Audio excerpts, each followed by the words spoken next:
বিসমিল্লাহির রহমানির রহিম। আসসালামু আলাইকুম। আশা করি যে যেখানে আছেন আল্লাহ তাআলার অশেষ রহমতে অনেক অনেক ভালো আছেন।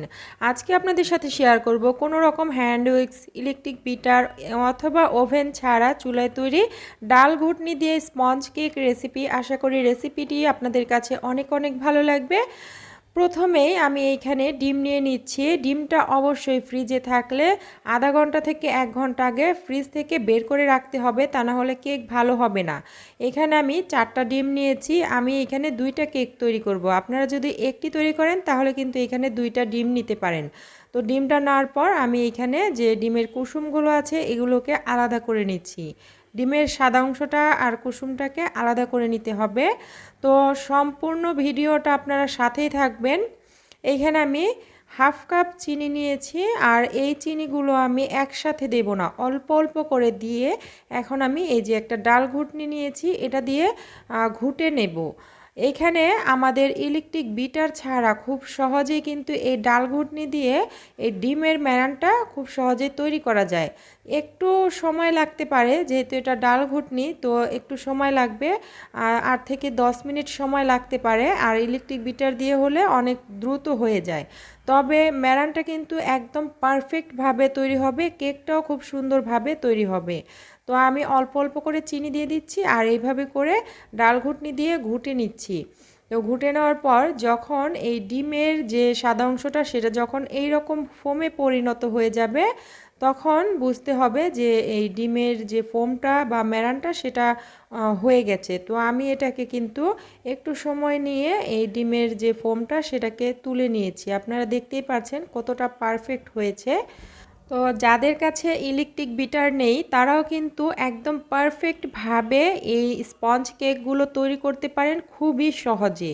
পুরো ভিডিওটা আমার সাথেই থাকবেন, তাহলে ছোটোখাটো অনেকগুলো টিপস পেয়ে যাবেন এই কেক তৈরি করার। এখন আমি এইখানে যে ডিমের কুসুমগুলোকে উঠিয়ে রেখে দিয়েছিলাম সেই কুসুমগুলোকে দিয়ে দিয়েছি এইখানে, আর সামান্য একটু লবণ দিয়ে দিচ্ছি, এতে করে স্বাদের ব্যালেন্সটা ঠিক থাকবে। এখন এটাকে ডাল ঘুটনি দিয়ে জাস্ট 1 মিনিটের জন্য ঘুটে নেব। খুব বেশি এটাকে সময় দিয়ে ঘোটা যাবে না, তাহলে কিন্তু এই কেকটা শক্ত হয়ে যাবে।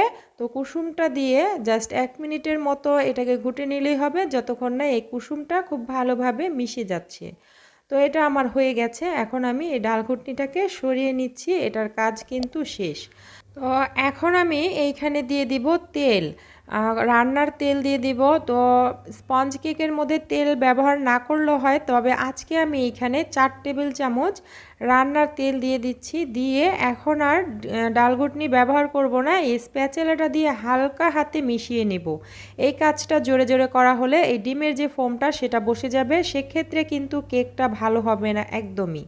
তো আমি ওইটাকে সরিয়ে একটা সাইডে রেখে দিয়েছি। এখন একটা চালনির উপরে নিয়ে নিচ্ছি 1 কাপ ময়দা, 1 চা চামচ নিয়েছি বেকিং পাউডার, হাফ চা চামচ দিয়ে দিচ্ছি বেকিং সোডা, এখন দিয়ে দিব 1 চা চামচ ভ্যানিলা পাউডার। তো এটা হচ্ছে যে কেকের যে ফ্লেভারটা সেটার জন্য আমি এই ভ্যানিলা পাউডারটা ব্যবহার করি। আপনারা চাইলে কিন্তু ভ্যানিলা এসেন্স ব্যবহার করতে পারেন, কোনো সমস্যা নেই। এখন আমি এই উপকরণগুলোকে চেলে নিচ্ছি। অবশ্যই কেক তৈরির ক্ষেত্রে এই শুকনো উপকরণগুলোকে চেলে নিতে হবে, এতে করে এই ময়দার মধ্যে এয়ার ক্রিয়েট হয়। তো এতে করে কেকটা একদম স্পঞ্জি আর সফট হয়। তো এই কাজটা অবশ্যই করবেন, প্রয়োজনে 2 থেকে 3 বার এই ময়দাগুলোকে চেলে নিতে পারেন। এখন আমি এখান থেকে অল্প অল্প করে নিয়ে এই ডিমের ফোমের মধ্যে দিয়ে দিচ্ছি, দিয়ে হালকা হাতে মিশিয়ে নিচ্ছি। এই জায়গাটায় আমি একটু স্পিড বাড়িয়ে দিইনি। তো এইভাবে করে কিন্তু হালকা হাতে মিশিয়ে নিতে হবে, তা না হলে এই ডিমের ফোমটা বসে যাবে, সেক্ষেত্রে কেকটা ভালো হবে না, কেকটা ফুলবে না আর স্পঞ্জি হবে না। অবশ্যই এই কাজটা একটু হালকা হাতে সময় নিয়ে করতে হবে।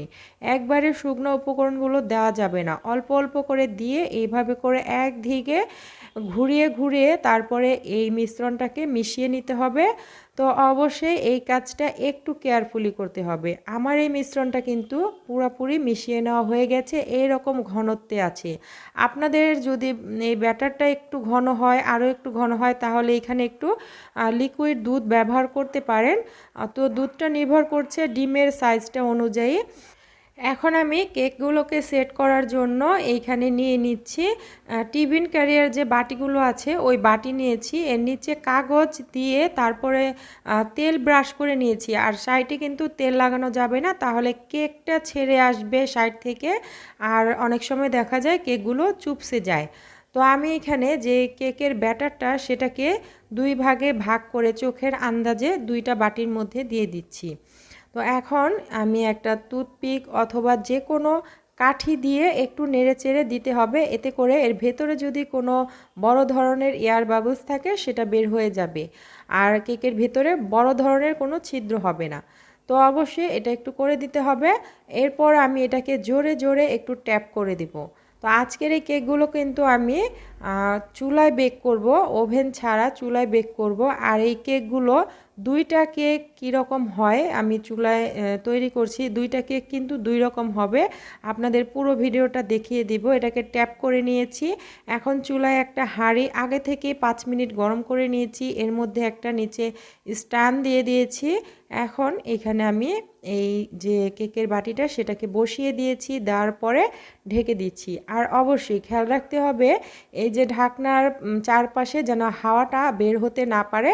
তো এখন আমি উপরে একটা মোটা টাওয়াল দিয়ে ঢেকে দিয়েছি। এখন চুলার আঁচটাকে একদম কমিয়ে রেখে, মিডিয়ামের থেকে কমিয়ে রেখে 30 মিনিট বেক করে নেব। একইভাবে আমি দ্বিতীয় যে বাটিটা সেটাকেও দিয়ে দিচ্ছি, একইভাবে হাঁড়িটাকে গরম করে তারপরে আমি ঢাকনা দিয়ে ঢেকে দিলাম, আর ঢাকনার উপরে একটা মোটা টাওয়াল দিয়ে ঢেকে দিতে হবে। 30 মিনিট বেক করে নিচ্ছি চুলার আঁচটা মিডিয়ামের থেকে কমিয়ে রেখে। তো 30 মিনিট পর আমি ফিরে এসেছি, দেখতেই পারছেন কেকটা কতটা পারফেক্ট হয়েছে। আমি একটা কাঠি দিয়ে চেক করে নিয়েছি, কাঠির মধ্যে যদি আঠালো কিছু লেগে থাকে তাহলে বুঝতে হবে হয়নি, আরও একটু বেক করতে হবে। তো আমার এটা হয়ে গেছে, আমি ঢাকনা দিয়ে ঢেকে এটাকে ঠান্ডা করে নেব। আর এই যে দ্বিতীয় কেকটাকে আমি ঢাকনা তুলে নিয়েছি, এটা দেখতে পাচ্ছেন একটু লালচে হয়ে গেছে।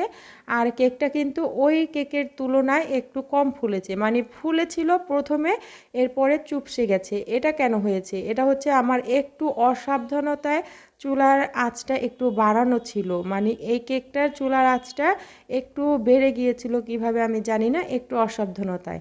তো কেকটা কিন্তু একদম পারফেক্ট হয়েছে, তবে এই কেকটা দেখতে একটু আলাদা হয়েছে, মানে একটু কড়া হয়ে গেছে, আর হচ্ছে একটু চুপসে গেছে। আর এই কেকটার যে চুলার হিটটা সেটা একদম একই রকম ছিল পুরো কেকটা বেক হওয়া পর্যন্ত, তাই এই কেকটা একদম পারফেক্ট হয়েছে।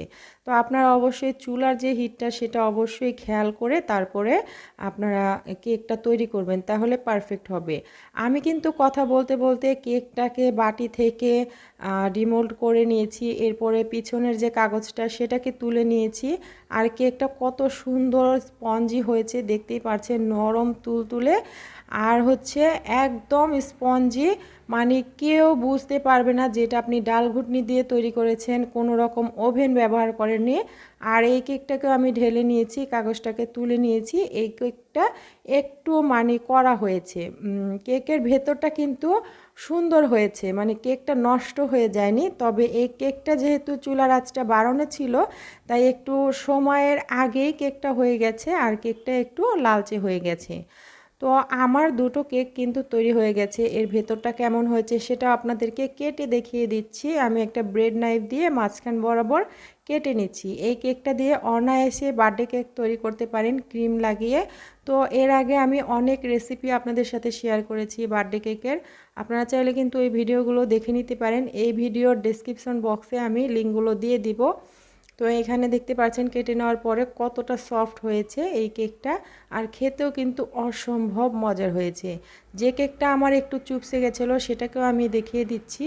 তো সব কিছু যদি আপনারা পরিমাণ ঠিক রেখে এই কেকটা তৈরি করেন, তাহলে কিন্তু আপনাদের কেকটাও প্রথম অবস্থাতে এইরকম সুন্দর হবে।